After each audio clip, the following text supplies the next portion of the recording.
Good evening, boys. Practice set 2.6 word problems means application of quadratic equations. So when we apply or use quadratic equation to solve different type of word problems, it is called application of quadratic equation. Now remember, word problems can be divided into 3 to 4 part. The first part is the sum or the word problem related to age, then numbers. In numbers we can use consecutive even number, odd number, or reciprocal. Then third, based on diagrams, means geometry. And fourth, different type of another example where the purchasing or speed, distance. Okay, here different type means speed, distance, but this time I think this part is omitted from your portion. Okay, we'll continue with the first part. Now the second part will start. What I am going to do, 2.6, instead of taking questions in serial, I will start all the questions regarding numbers. Okay, so all numbers questions will finish first and then we'll start age. Okay, so numbers will start first. See boys, second sum of 2.6 is, keep your textbook in front of you, the sum of the squares of two consecutive even natural number. See, we'll see the question later. First I'll explain. Consecutive even natural number और odd natural number. Remember, ये natural number के ही question आने वाले, even और odd. तो ऐसे consecutive जब जब क्वेश्चन पूछे जाएंगे तो कॉन्जिक्यूटिव में एक बात याद रखने का, फर्स्ट जो नंबर है कॉन्जिक्यूटिव इवन नेचुरल रहने दो, ऑड रहने दो, first number is x and second number is x plus two. Even and odd I am telling. जैसे मैंने अगर 2 ले लिया तो अगला नंबर 4 आएगा, तो 2 प्लस 2 हो रहा है ना, तो x plus 2, x plus 4 in this series you can assume. चाहे ये इवन आओ या ऑड आओ. इवन में भी समझो अगर एक्स 1 है तो ये हो गया 3. देखो 1 3 5 like this you can see the odd numbers. और अगर ऐसा क्वेश्चन आया कॉन्जिक्यूटिव नेचुरल नंबर, तो consecutive natural number x, x plus 1, x plus 2, ये टाइप में रहेंगे. मतलब जैसे 1 2 3, ओके, ये टाइप में.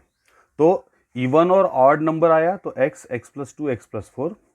अगर नेचुरल नंबर आया, only consecutive natural number x, x plus 1, x plus 2. तो ये इसका एक स्क्रीनशॉट ले लो, मतलब तुमको याद रहेगा करना क्या है. Okay, see boys, second question जो है sum of the squares of, sum of the squares बोला है, of two consecutive even natural number. Consecutive even natural number पहले क्या याद रखो, तो पहला जो सेंटेंस है वो हमेशा ये लिखना है तुम लोगों को, let the two consecutive natural numbers be. मैं डायरेक्टली सेंटेंस लिख रहा हूं बी, ये सेंटेंस पूरा लिखो. Late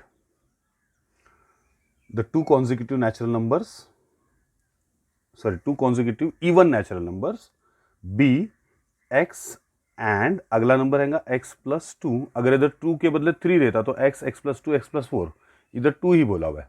okay, so x and x plus 2. अब क्वेश्चन क्या हुआ है, क्वेश्चन ये बता हुआ है कि the sum of the, so as per the condition,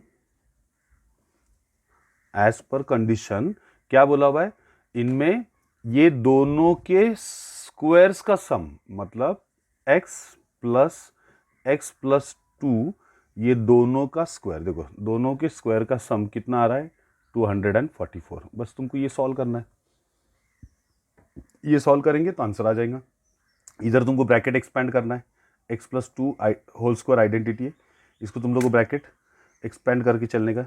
मतलब इधर क्या आएगा, एक्स स्क्वायर प्लस ये ए प्लस बी होल स्क्वायर है, मतलब फर्स्ट टर्म का स्क्वायर एक्स स्क्वायर प्लस 2 2 ज़ा 4, 4 इंटू एक्स 4x प्लस 2 का square 4 is equal to 244. Okay, अब मैं क्या करता हूँ, ये 244 को इधर ले लेता हूँ, तो ये 244 इधर आ गया, मान लो मैं इसको माइनस डायरेक्ट ले लेता हूँ. -244 इज इक्वल टू 0. मतलब ये 244 को मैंने इधर भी ले लिया और इसका एक्सपेंड किया. अब इसमें देखो ये दोनों का सम क्या आएगा, +4 और -244 है, तो ये एक्स स्क्वायर कितना हुआ 2x² प्लस ये 4x, 240 पर में से 4 माइनस किए कि ये माइनस है प्लस है, तो दो एक माइनस एक प्लस आया तो हम लोग क्या करते दोनों का डिफरेंस निकालते, तो डिफरेंस आया 240 और greater number sign minus is equal to 0। अब इसको छोटा करो, देखो इधर 2 है, इधर 4 2 के टेबल में आता, 240 भी इवन नंबर है मतलब 2 से, मतलब ये सबको 2 से डिवाइड होता। So by dividing by 2 what will get x² plus 2x minus 120 is equal to 0। समझ रहे, ये 1 2 3 तीनों को मैंने 2 से डिवाइड किया और ये मिला। अब ये मिडल टर्म स्प्लिट करके फैक्टराइजेशन मेथड से हम लोग सॉल्व कर सकते हैं, मतलब अभी मुझे -120 के दो फैक्टर निकालना है जिसका आंसर 2 आना चाहिए। सिंपल एकदम। 120 मतलब 12 और 10, 12 10 120, 12 और 10 का डिफरेंस 2 आ रहा। याद रखने का इधर जब माइनस आएगा तो ये दोनों में से एक माइनस चाहिए, ठीक है। तो किसको माइनस देने का वो इधर देख के चलने का। बीच वाला टर्म क्या है, ये है, इसका साइन क्या है प्लस, तो बड़े नंबर को दे दो, +12 -10। ओके, ये दो फैक्टर मुझे मिल रहे हैं। ओके, तो +10 +12 और -10। अब तुमको ये मालूम है कि ये दोनों हम क्या करते हैं, मिडल टर्म स्प्लिट करते हैं, कॉमन निकालते हैं। लेकिन अगर ये x² अकेला है, 1 कोएफिशिएंट है, तो ये दोनों आंसर डायरेक्ट x के साथ तुम लिख सकते हो, मतलब x + 12 x - 10 is equal to 0। मतलब मैंने इधर बीच में के दो स्टेप कट किया। कैसा किया, x² का कोएफिशिएंट अगर 1 है तो तुम ये दोनों जो तुमको फैक्टर मिले ये फैक्टर डायरेक्ट लिख दो, x + 12 x - 10 is equal to 0। तुम मिडल टर्म स्प्लिट करो, कॉमन निकालो, इधर ही आने वाली है, मैंने डायरेक्ट लिखा। लेकिन ये कब करने का डायरेक्ट, जब x² का कोएफिशिएंट 1 है, 1 से ज़्यादा रहा तो तुमको पूरे स्टेप कंप्लीट करने। इधर तुमको मालूम है अभी आगे x + 12 इज इक्वल टू 0 और x - 10 इज इक्वल टू 0, ये अगली स्टेप आ गई। मतलब ये ब्रैकेट का वैल्यू भी 0, ये ब्रैकेट का वैल्यू भी 0, तो इसका आंसर आएगा x इज इक्वल टू -12 और इधर x का वैल्यू आएगा +10, -10 इधर गया +10। अब मुझे बताओ क्वेश्चन में क्या बताया, नेचुरल नंबर। नेचुरल नंबर, अब ये तो आंसर निगेटिव आ रहा, तो ये आंसर नहीं हो सकता है ना, ये निगेटिव है। तो इसको क्या करने का, पहले x का आंसर -12 जो है उसको अनएक्सेप्टेड कर दो, कैंसिल कर दो। देयरफॉर पहला नंबर क्या आया, फर्स्ट आंसर क्या आ रहा, फिर आंसर इज x इज 10, तो पहला नंबर क्या है, x इज 10। दूसरा नंबर क्या आएगा, फिर अपने को दो नंबर पूछे ना, फाइंड द नेचुरल नंबर। तो पहला नेचुरल नंबर हमने x माना था, दूसरा x + 2, तो दूसरा x + 2 मतलब क्या आएगा 10 + 2, दूसरा नंबर आया 12। तो answer is 10 and 12 are the numbers. ये है तुम्हारा answer. Okay, are the natural numbers. Okay, so you understood this question. एक बार फिर से देखो और समझ के लो। अगला क्वेश्चन दूसरा रहेगा, इसका स्क्रीनशॉट ले लो। फिर से मैं नंबर वाला ही क्वेश्चन ले रहा हूँ। ये हम लोग ने कौन से क्वेश्चन लिए, 2.6। ये क्या है, 2.6 चल रहा अपना, 2.6 का सेकंड क्वेश्चन। ठीक है, अब मैं अगला एक क्वेश्चन लेता हूँ।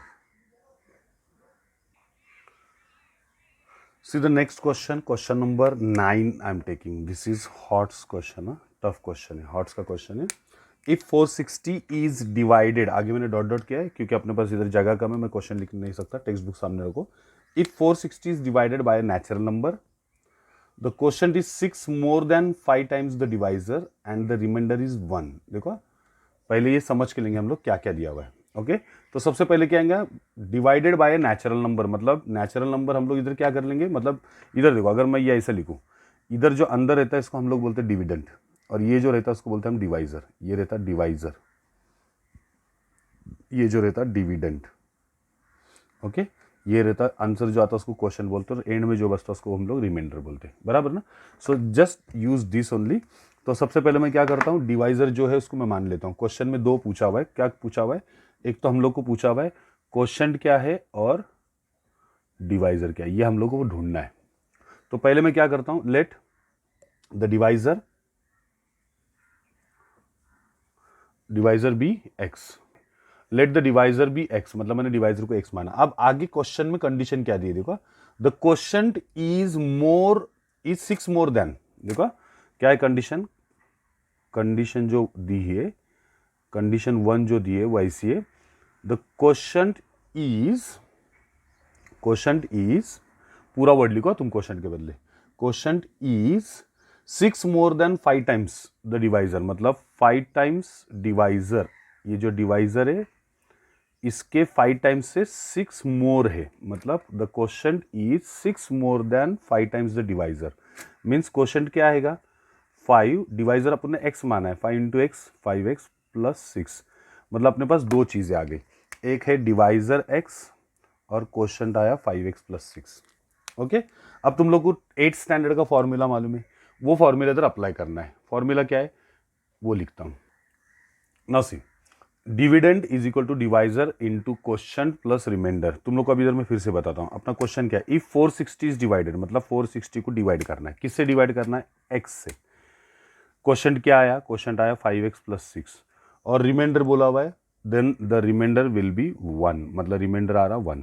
ये अपनी इंफॉर्मेशन है जो अपन ने क्वेश्चन में ली। 460 इज डिवाइडेड मतलब dividend is 460, divisor x, question 5x plus 6 और रिमाइंडर 1। ये हम लोग को इधर वैल्यू लिखना है। मतलब तुमको एक बात समझ में आ गई कि इसके अंदर जो एक सिर्फ पहली जो कंडीशन है वो याद रखने का, डिवाइजर x और क्वेश्चन क्या दिया है, क्वेश्चन 6 मोर देन मतलब 6 प्लस किससे, डिवाइजर के 5 टाइम्स से, 5 टाइम्स ऑफ डिवाइजर। तो डिविडेंड मैंने लिख दिया, डिविडेंड है अपना 460, डिवाइजर है x इंटू क्वेश्चन आया 5x प्लस 6 ब्रैकेट दे दो प्लस रिमाइंडर 1। ये मैंने सारे वैल्यू ये फॉर्मूले में सब्स्टिट्यूट कर दी। ओके, तो अभी लिख देता हूँ, मैं सॉल्व करता हूँ इसको। 460 इज इक्वल टू एक्स से इसको मल्टीप्लाई किया तो 5x इंटू एक्स हो गया 5x square plus 6 into x हो गया 6x प्लस 1। अब इसको मैं क्या करता हूँ, ये पूरा राइट साइड का लेफ्ट साइड में लूँगा तो पूरा निगेटिव होंगे, इससे अच्छा मैं ये करता हूँ इसको इधर भेज देता हूँ तो माइनस में हो जाएगा। ओके, तो ये हो गया 0 इधर is equal to 5x square plus 6x plus 1 minus 460, बराबर 460 इधर माइनस हो गया। अब मैं इसको सीधा करके लिख देता हूँ, ये देखो ये क्या एक प्लस माइनस है, तो 0 is equal to 5x square plus 6x, 460 में से 1 गया 459 माइनस। ओके, तो ये इक्वेशन क्या मिला अपने को, इक्वेशन देखो 5x square plus 6x minus 459 is equal to 0, ये आया क्वाड्रेटिक इक्वेशन। अभी यहाँ पर ये जो क्वेश्चन है ये थोड़ा सा अभी आगे तुम लोग को सॉल्व करने में टफ जाएगा। याद रखो इसमें अपन क्या करते हैं, अभी एक्स स्क्वायर का कोएफिशिएंट 5 इंटू ये माइनस 459 लास्ट टाइम, इसका मल्टीप्लीकेशन क्या आता है वो चेक करो। जो भी आंसर आएगा उसको तुम फिर फैक्टराइजेशन मेथड से, मतलब इधर जो भी आंसर आएगा वो इधर लिख के दो फैक्टर तुमको ऐसे ढूंढने के, मतलब इसमें बहुत सारे नंबर आएंगे लेकिन इसमें से दो फैक्टर ऐसे ढूंढने का जिसका सम या डिफरेंस 6 आना चाहिए। मुझे ऐसे लग रहा है कि एक मिनट, मेरे पास तो अभी कुछ है नहीं टेक्स्ट बुक, ये आई थिंक इसका 51 और 45 कुछ तो आता, आई थिंक 51 45 कुछ तो आता बीच में। तो ठीक है, एक बार देख लो। तो इसको आगे ये क्वेश्चन तुम लोग आगे कंटिन्यू सॉल्व करेंगे और मैं चाहता हूँ कि ये फैक्टरेश इसके ये दोनों का मल्टीप्लिकेशन जो भी आएगा वो इधर लिखो, इसके दो फैक्टर, इसके जो दो भी फैक्टर आएंगे वो दोनों ही फैक्टर आएंगे 51 और 45। तो ये दोनों 51 45 फिर मिडल टर्म स्प्लिट करके लिखो और आगे सॉल्व करो, ठीक है। ओके, तो मैं यहाँ पर थोड़ी देर के लिए रुकता हूँ, मैं तुमको आगे समझाता हूँ मुझे क्या बोलना है ना।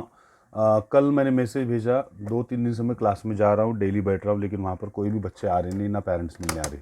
आई डोंट हैव एनी प्रॉब्लम। कल मैंने एक लिस्ट भेजा था, 19 बच्चे 19 students they have taken the admission from 17th Monday we are starting our regular classes. उसमें मैं प्लान कर रहा हूँ ऑड इवन टाइप या फिर रेगुलर 3 घंटे के लिए कितने बच्चे बुलाने का, क्या बुलाने का, बट डेली याद रखना है। क्लास में अभी हम लोग फर्स्ट स्टार्टिंग में मैं मैथ्स 1 घंटा लूँगा, तुम्हारे जो डाउट है वो क्लियर करके 1 घंटा मैथ्स पढ़ाऊँगा और 1 से 1.5 घंटे तक तुम्हारा लर्निंग रिविजन रहेगा, जिसके अंदर हम स्टार्ट कर रहे हैं हिस्ट्री, ज्योग्राफी, साइंस 1 साइंस 2। तो पहले स्टार्टिंग में हिस्ट्री से कर रहा हूँ, हिस्ट्री के क्वेश्चन आंसर स्टार्ट करेंगे हम लोग एक्सप्लेन करने के लिए और उसके बाद फिर तुम लोग लर्न करोगे। ओके, तो 17 से we are going to meet there. Okay, तो सिर्फ टाइमिंग वगैरह जो भी है वो मैं 15 अगस्त के दिन तुमको डिटेल ग्रुप पे भेजूंगा। ओके, और कल कुछ बच्चों को मैंने ग्रुप पे से बाहर निकाला हुआ है because those parents they are not contacting and I am calling them, they are not picking up the call also. Okay, thank you boys.